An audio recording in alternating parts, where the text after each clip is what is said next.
इसकी वाइफ आई तो देखी कि बकरी नहीं है, तो इधर उधर खोजने लगी। घर में गई तो बकरी लथपथ थी। और इसके साथ कि इसकी वाइफ मेरे दुकान पे गई बताने के लिए। हम लोग से इसकी वाइफ ही बताई कि ऐसे से आदमी मेरा बकरी के साथ किया है, और बकरी की ऊनी पूरी फुली थी, बकरी कुछ खा पी नहीं रही थी। अब ये तो हम नहीं बता पाएंगे, तो हमारे सामने तो पहले दोस्तों, एक पति अपने पत्नी से लड़ाई झगड़ा करने के बाद घर छोड़कर बाजार जाता है और जितना मन करता है उतना दारू शराब पीता है टेंशन की वजह से।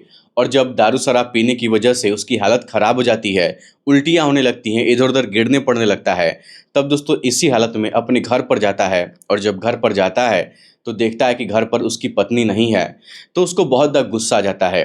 अब दोस्तों रात के जब 12 बजते हैं तभी यह व्यक्ति क्या करता है कि अपने ही घर की कुछ बकरियां होती हैं उनको पकड़कर अपने बिस्तर पर लेकर आता है और फिर बिस्तर पर उस बकरी के साथ कुछ ऐसा हरकत करता है जिसको सुनने के बाद आप लोग के होश उड़ जाएंगे।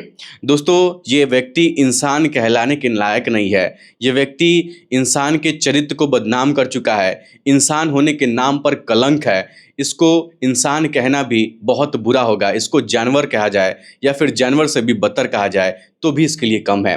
आखिर दोस्तों मैं ऐसा क्यों कह रहा हूं, जब आप लोग पूरी घटना सुनेंगे तो आप लोग को सच्चाई के बारे में पता चल जाएगा।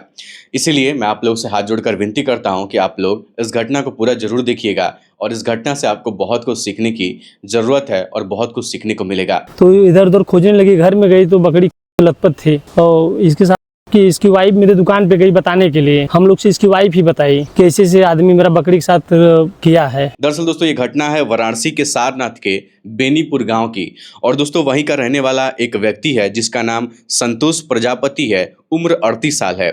संतोष की पत्नी है, उसके 2 बच्चे हैं। बड़े आराम से दिन गुजर रहा था, घर परिवार सब खुशहाल था। लेकिन पिछले कुछ महीनों से संतोष और उसकी पत्नी के बीच में किसी बात को लेकर लड़ाई झगड़ा चल रहा था, कुछ विवाद चल रहा था। संतोष अपनी पत्नी से बार बार कहता है कि मुझे मन कर रहा है तुम्हारे साथ फिजिकली होने का, लेकिन इसकी पत्नी लड़ाई झगड़ा के चलते फिजिकल नहीं हो पा रही थी, इसको समय नहीं दे रही थी और इसको कभी हक दे ही नहीं रही थी कि तुम मेरे साथ ये सब करो। इसी वजह से पति परेशान था, पत्नी भी परेशान थी और बात बात पर लड़ाई झगड़ा हो रहा था। दोनों एक दूसरे के ऊपर चिढ़ जाया करते थे। अब दोस्तों इसी तरह से मामला चलता है, लेकिन पिछले 3-4 दिन पहले हुआ ये था कि जब पति और पत्नी के बीच में लड़ाई झगड़े का विवाद काफ़ी ज़्यादा हो जाता है, तो पत्नी कहती है कि मैं घर छोड़ के मायके चली जाऊंगी। तो पति कहता है, जो ये संतोष प्रजापति है, ये कहता है कि तुम चली जाओ, मुझे फ़र्क नहीं पड़ता है, मैं भी ये घर छोड़कर चला जाऊंगा। अब दोस्तों जब लड़ाई झगड़ा होता है तो संतोष की पत्नी अपना सारा सामान पैक करती है, अपने बच्चों को लेती है और लेकर मायके चली जाती है। 2 दिन तक वहाँ पर रहती है। लेकिन इसी बीच में जो संतोष है वो पूरे तरीके से पागल हो जाता है, दिन रात नशा करता है, 24 घंटा नशा में डूबा रहता है। दोस्तों परसों की बात है, संतोष अपने घर से निकलता है, दारू शराब के ठेके पर जाता है, खूब नशा करता है अपने दोस्तों के साथ, कुछ लोगों के साथ खूब नशा करता है, जितना उसका सहन शक्ति होता है उतना नशा करता है। और जब नशे की हालत में अपने घर पर आता है तो उसको पत्नी की याद सताने लगती है। अपने पत्नी को फ़ोन करता है, उससे बातचीत करता है, उसको मनाने की कोशिश करता है, उसको बुलाने की कोशिश करता है, लेकिन पत्नी उससे कहती है कि ठीक है मैं कल सुबह में आ जाऊंगी, तुम ऐसी हरकत मत करो। क्योंकि संतोष कह रहा था कि अगर तुम नहीं आओगी तो मैं जान दे दूंगा, मैं ये कर दूंगा वो कर दूंगा। कुछ इस तरीके से उसको भरमाने की कोशिश कर रहा था, उसको मनाने की कोशिश कर रहा था। तो पत्नी कहती कि ठीक है मैं सुबह में आ जाऊंगी, तुम इतना परेशान ना हो। अब दोस्तों इसी बीच में जब संतोष प्रजापति अपनी पत्नी से बात करके फ़ोन रख देता है तो कहीं ना कहीं उसके अंदर हवस जगी होती है शारीरिक संबंध बनाने की, क्योंकि उसकी पत्नी उसको दे नहीं रही होती है और उससे दूरी बनाकर रहती है। तो कहीं ना कहीं इसके मन में ये मलाल रहता है कि किसी के साथ शारीरिक संबंध बनाया जाए। अब दोस्तों जब रात के 12-1 बजते हैं तो ये संतोष प्रजापति जो है ये अपनी एक बकरी को, जो कि बकरी साल भर से इसकी पत्नी पाल रखी थी और इसकी जो पत्नी है उस बकरी को बहुत प्यार करती थी। अच्छा दोस्तों एक चीज़ और मैं आप लोग को बता दूं कि घर में अगर कोई कुत्ता पाल लेता है तो उसको इंसान से ज़्यादा लगाव हो जाता है उस कुत्ते से। और घर में अगर कोई जानवर हो, चाहे बकरी हो चाहे कुत्ता हो, कुछ भी हो, अगर एक औरत उसको पाल पोस कर बड़ा कर रही है बचपन से, तो जाहिर सी बात है उसके साथ उसका लगाव हो जाएगा। अब दोस्तों गुस्से में ये संतोष प्रजापति क्या करता है कि उसी बकरी को अपने बिस्तर पर लेकर आता है और फिर उसके साथ दुष्कर्म करता है। आप लोग सोच सकते हैं कि कितना घटिया व्यक्ति है, कितना बेकार व्यक्ति है कि ये व्यक्ति को ये समझ में नहीं आया कि मैं जो काम करने जा रहा हूँ वो किसी इंसान के साथ कर रहा हूँ कि किसी जानवर के साथ कर रहा हूँ, इतना इसका घटिया लेवल हो गया है। अब दोस्तों ये उसके साथ गलत काम जब कर लेता है तो बकरी जो होती है उसके प्राइवेट पार्ट वगैरह से ब्लीडिंग होने लगती है, बहुत ज़्यादा बकरी चिल्लाने लगती है। तो बकरी जब चिल्लाती है तो आसपास के लोग भी इकट्ठा होते हैं, तो पूछते हैं कि भाई क्या हो गया, बकरी इतना चिल्ला क्यों रही है। तब दोस्तों ये संतोष प्रजापति बताता है कि मैं उसको मार दिया हूँ गुस्से में, उसके पैर में चोट लग गई है, इसीलिए वो चिल्ला रही है।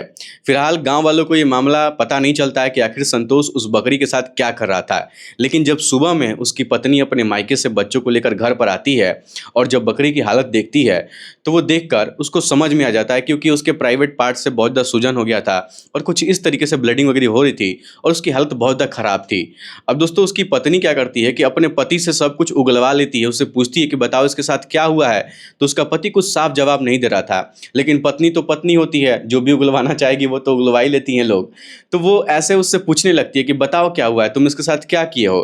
तब जाकर जो संतोष प्रजापति है वो अपनी पत्नी को पूरी हकीकत के बारे में बताता है कि जब कल रात को तुमसे बात हुआ था उसके बाद मैं इसके साथ गलत काम किया हूँ, लेकिन मुझे नहीं पता था कि इसकी हालत ख़राब हो जाएगी। अब दोस्तों जब ये 2 दिन बाद इसकी पत्नी को बात पता चलता है कि मेरा पति बकरी के साथ ऐसा कुछ किया है। जब ये बात पत्नी को पता चलता है तो पत्नी सबसे पहले अपने गांव घर के आसपास के लोगों को ये जानकारी देती है कि मेरा पति ऐसा हरकत कर दिया है और बकरी की हालत ख़राब है। हम लोग से इसकी वाइफ ही बताई कि ऐसे आदमी मेरा बकरी के साथ किया है और बकरी की योनी पूरी फूली थी, बकरी कुछ खा पी नहीं रही थी। अब ये तो हम नहीं बता पाएंगे, तो हमारे सामने तो पहले हाँ। अब दोस्तों मैं आपको बता दूं ना कि जब 2 दिन का वक्त गुजरता है तो बकरी मर जाती है, उसकी डेथ हो जाती है, क्योंकि उसके साथ इतना दरिंदगी किया गया था कि वो बेचारी सह नहीं पाती है।